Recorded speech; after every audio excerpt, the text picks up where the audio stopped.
What is up, guys? Ncaa31 here, bringing you NCAA 14 online friendless game against fellow online Dynasty participant MauricXe.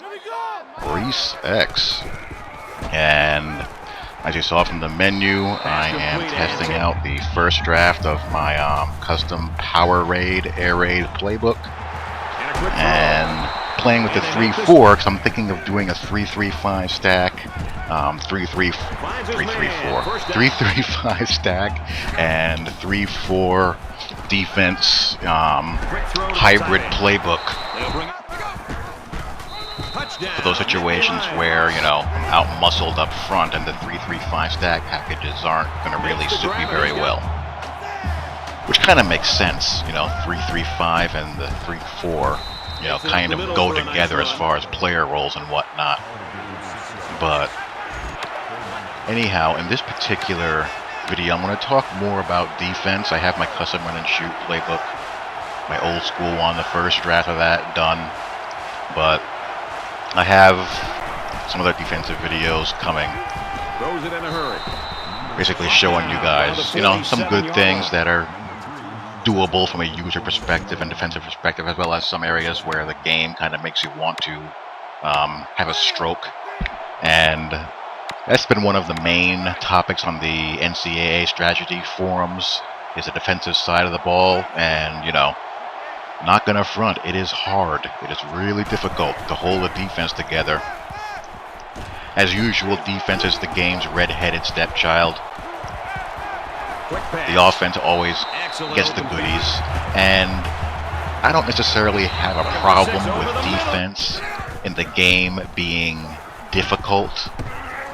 You know, football on both the college and NFL level, and all levels, has swung the pendulum so far in favor of the offense. There's no real way to put the genie back into the bottle. The sport is what it is now.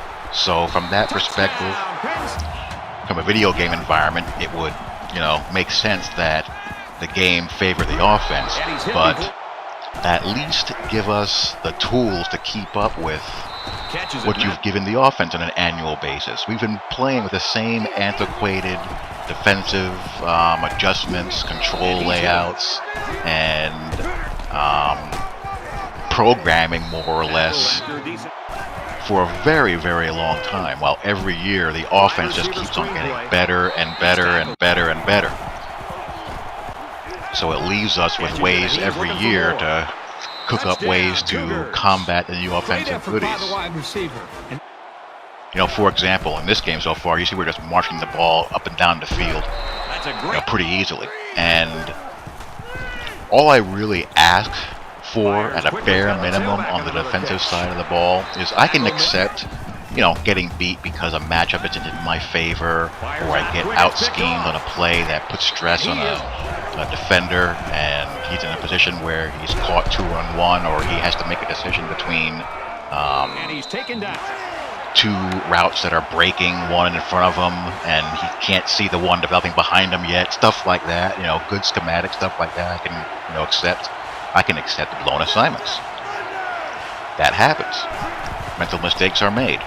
It's the routine stuff that, you know, shouldn't happen as a result of faulty alignments and when animations wig out that cause issues, as well as user responsiveness. I want to, first of all, slap whoever came up with ball hawk. And after I'm done slapping him, I want to beat the living hell out of whoever created base align. There has to be a better way to disguise our coverages than that, because it more often causes more harm than good.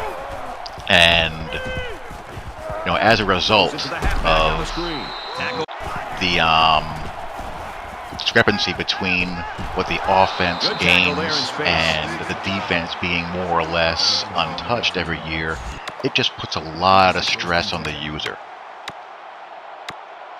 There's a lot you have to take into account, and you can only user one guy at a time, so it just makes it a very user-intensive game from a linebacker or safety perspective. If you want to play it on the DL, and kind of coach your way through the game, you can do that, but you're going to give up plays that you normally wouldn't give up. Like, here's a classic case. That's a completion if I don't use or that. But you give up plays like that when you're playing on the defensive line and you're not, you know, savvy with, you're not, savvy's the wrong word, but constantly mixing up your defensive adjustments and consistently calling the right play. Playing on the defensive line puts a lot of pressure on you to have the exact right play dialed up every single time, and even then, you know, an animation might wonk out. And here you're going to see a good sequence of solid, consistent, steady D, which can be frustrating because it shows you that it's in the game. Like, that's 3 plays in a row where I dialed up plays that, you know, counteracted what he was trying to do, and I got rewarded for it. That's all I really ask. That's all that anyone really asks. You want the talent level of the players to be respected, certainly, but you also want to be rewarded when you win the chess match of what you call versus what the offense calls, and if the offensive player reads it incorrectly, he doesn't get bailed out as consistently. Every once in a while, you're going to get a player make a superhuman play, make a spectacular catch over a guy or over 2 guys, or maybe even 3. But those should be, you know, every once in a while. You know, spectacular plays happen, highlight reel plays happen, but they're just that, highlight reel plays. There I called one zone blitz too many, but as you can see, I've done a pretty good job of kind of stabilizing the game and getting it under control. He scored in the last possession there, but I'm able to hang on, and that's the game. Talk to you all later. Peace.